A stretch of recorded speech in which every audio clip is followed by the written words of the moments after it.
Hello,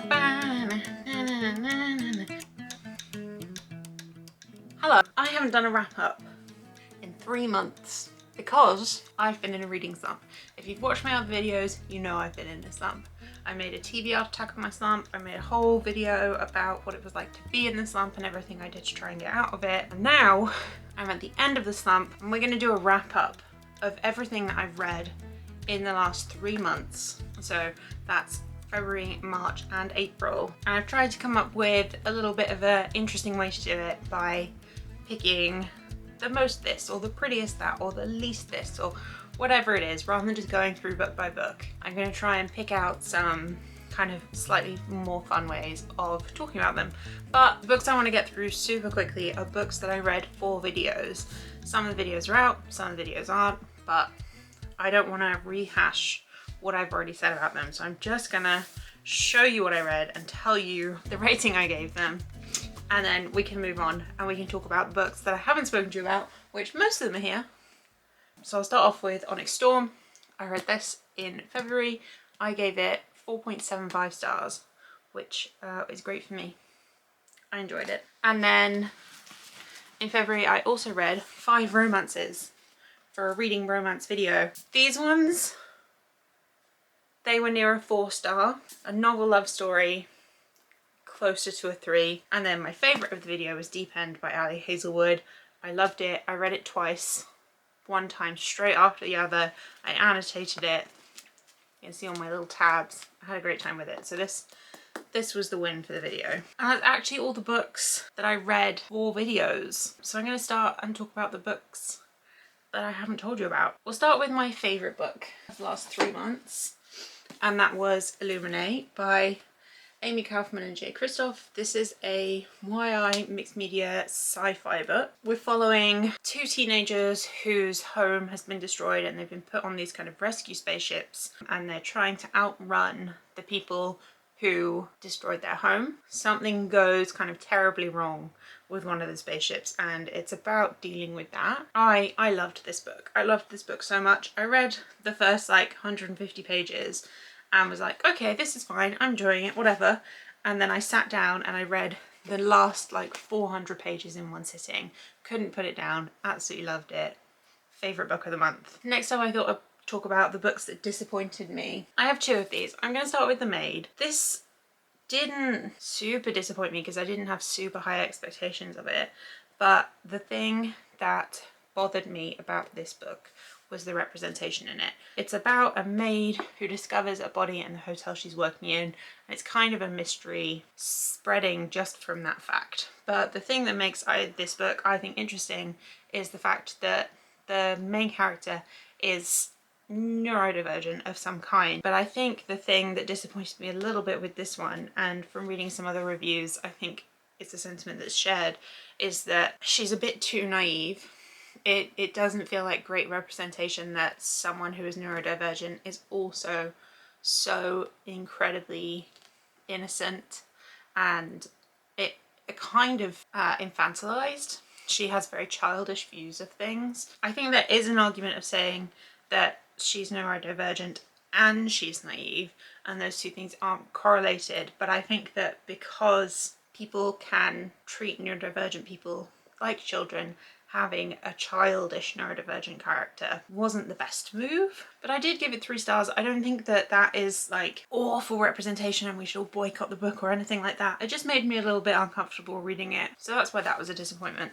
And then the other disappointment, I'm really sorry about this, but it was The 5th Season by N.K. Jemisin. How do I put this? I think there are a lot of things that were really well done in this. The concept of it is we're following 3 different points of view in this world where there are different seasons, and then every once in a while there's something called a 5th season, which is basically where it's an extinction event. It's about how the humans in this world have survived those extinction events and how they make plans, create rules and do all this kind of preparation work for these 5th seasons so that they can survive them. And we're following 3 different points of view, all women and all going on kind of their own journeys. My issue with it is, for a long time I felt very confused.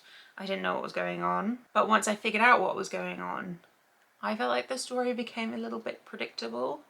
Obviously I couldn't predict every single thing, but there are a couple of things which I think were presented kind of as twists within the book.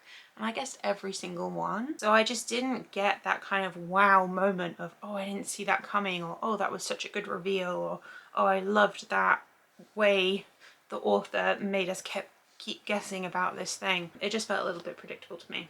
Because this is so highly rated by everyone else that I've seen, that's why this specific book was a bit of a disappointment to me. I'm going to talk about the prettiest cover, in my opinion, which is Hammer Jangler. I really love this cover with the gold and the teal. I think it's gorgeous. This is a sci-fi book about a character who has just got out of prison and is being roped into helping their ex kind of do one of the biggest heists ever, and it was a really good fun time. It has great representation in this book. There's people of all different ethnic identities as well as sexual identities and gender identities. I felt like all of those are really well represented within this book, and I had a fun time with the plot. I thought the plot was really fun. It is akin to something like Six of Crows, like that really just kind of fun, silly heist plot most of the time. There are some more kind of realistic and emotional themes throughout the book, but overall it's a good fun time. I'm going to talk about the shortest book I read, which is Women and Power by Mary Beard, a manifesto. This is a transcript of 2 lectures that she gave in the 2010s about women. The first one is about women and their ability to speak publicly, and the second one is about women and their fight for holding positions of power. I really liked the first lecture. I didn't like the second lecture so much. It is very short. I think it's like less than 100 pages for the actual lectures, and it does have quite a big section of kind of further readings at the end in case you are interested in continuing what was brought up in these lectures. But that was my shortest book of the month. Teeny tiny. Out of what's left, I only had one new to me author, and that was Gillian McAllister with Wrong Place, Wrong Time. This is a story about a woman who sees her son stab someone and that person dies, and then police are called, they get arrested, they go to the police station, they're sent home, the son is in custody, she wakes up ready to fight for her son's freedom, and it's the previous day. So nothing has happened between the son and this man. And every day she wakes up, it's the day before. I felt like this was a really interesting premise, but I felt like it got a little bit old. It's quite long for a thriller book. It's nearing 400 pages, and I felt like it probably could have been like 50 pages shorter. I think it could have been trimmed down a little bit.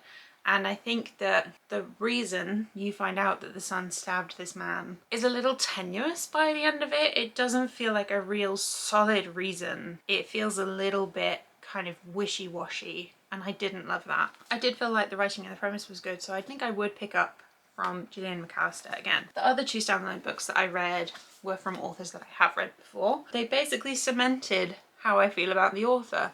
I read The Family Upstairs by Lisa Jewell, which is about a woman who inherits a house. It turns out she was found as a baby in that house and was surrounded by dead bodies, and that is kind of the basis of this book. You get 3 different points of view, you get to learn about what happened to the people who were in the house. It is about the family upstairs, as the book says. It has kind of culty vibes. It was interesting. I didn't love it as much as I loved my favourite Lisa Jewell, and I didn't dislike it as much as I disliked my least favourite Lisa Jewell. So it kind of felt almost exactly where I was expecting another Lisa Jewell book to fall. And then from Ali Hazelwood, I read Not in Love. I love Ali Hazelwood, but that doesn't mean I give every book of hers 5 stars. My favourite is Deep End, which I read in February, and then the others kind of fall in various places below that. And Not in Love fits in with that. It is a good fun time for me. I know that some people think that this book is too spice heavy, but I think that it is a realistic depiction of some people who fool themselves into believing they're not developing an emotional connection while maintaining a physical connection. I'm not saying it's impossible to have a physical connection without an emotional one, but in this situation, they are falling for each other emotionally as they develop their physical relationship. That is just how their relationship progressed. I think that this is the least kind of funny of Ali Hazelwood's books, I would say. It kind of, I miss some of the lightheartedness that is in some of her other books, but I don't think that made this book bad. It just made it a little bit different from what I normally expect from Ali Hazelwood. But I did enjoy it. I had a good time with this, and I would actually recommend it to people if you like other Ali Hazelwood books. There was one series that I continued in the last 3 months, and that is the Heartstopper series. I read volumes 3 and 4 of Heartstopper by Alice Oseman. Volume 3, I could kind of take it or leave it. Volume 4 had a real focus on mental health that I wasn't expecting, and that I really appreciated in a teen book. I don't think Heartstopper is for me. I don't think it's designed for me. I don't think it's meant for me to read. So it doesn't surprise me that it's not my favourite thing in the world. But as something for teenagers to read, I think the Heartstopper series is a really great one. I think it's really inclusive.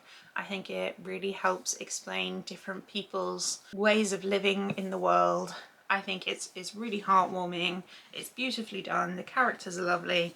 And I liked that it started to address some very serious topics as the series have gone on. I don't know if I'm going to continue to the 5th one. I read these two because I already had them on my TBR, but I don't know if I want to spend my money on the 5th one. I'm going to talk to you really quickly about the books that I read digitally, starting with Confessions, which is a thriller, and it kind of is what it says on the tin. It's a series of confessions relating to the murder of a teacher's daughter. That is revealed very, very early on, that this teacher's daughter was murdered, and that she believes that some people in her class are responsible for the death of her daughter. I know a lot of people really, really love this book. I felt like it was a little bit more kind of focused on shock value than it was on a realistic plot, and I think that put me off a little bit. But I did have a fun time with it, and it is really, really short. So if you're looking for something kind of really bingeable and quick and digestible, I would recommend it, especially if you love something that makes you gasp. I think that this book has a lot of those moments where you're reading and you go, oh my gosh, wow. I think this book has a lot of those moments. So if that's your thing, I would recommend it.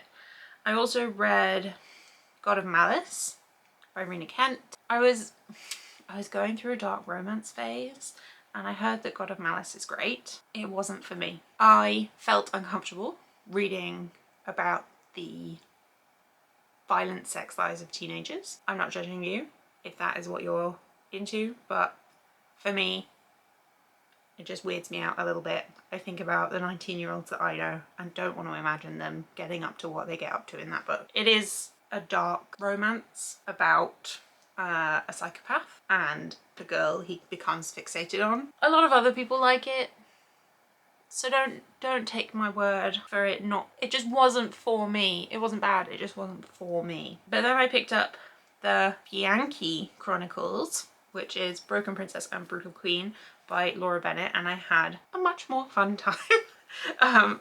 Also, dark romances. They are reverse harem, and they're about a mafia boss's daughter who gets taken in by a bunch of bodyguards and how they stage a coup against the family that's trying to destroy them. I thought they were great. I had a great time. I rated the first one 3.5 and I rated the second one 4 stars.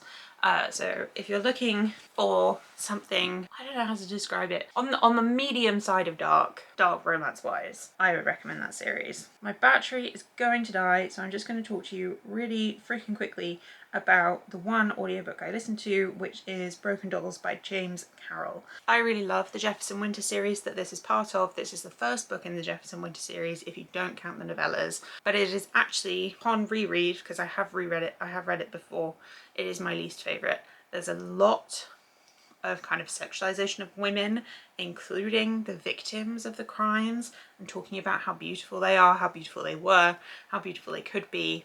It does relate to why they are the victims, but it just made me feel a little bit uncomfortable. It is also very dark. I don't really want to talk about the plot because I think if you want to know about it, go and look it up, because it is a very, very dark plot. But I really enjoy Jefferson Winter as a character and would recommend you picking up other Jefferson Winter books. That's it. My battery's gonna die, so that's all I'm gonna talk to you about. I don't even know how many books that is. Editing, Aileen, put up how many books we talked about today. That's how many books I read in February, March and April. I am now back in the swing of reading. The slump is officially over and I am very excited to make some more videos for you to watch and for me to edit. I don't know. Please like, comment, subscribe if you feel like it, and I will see you next time.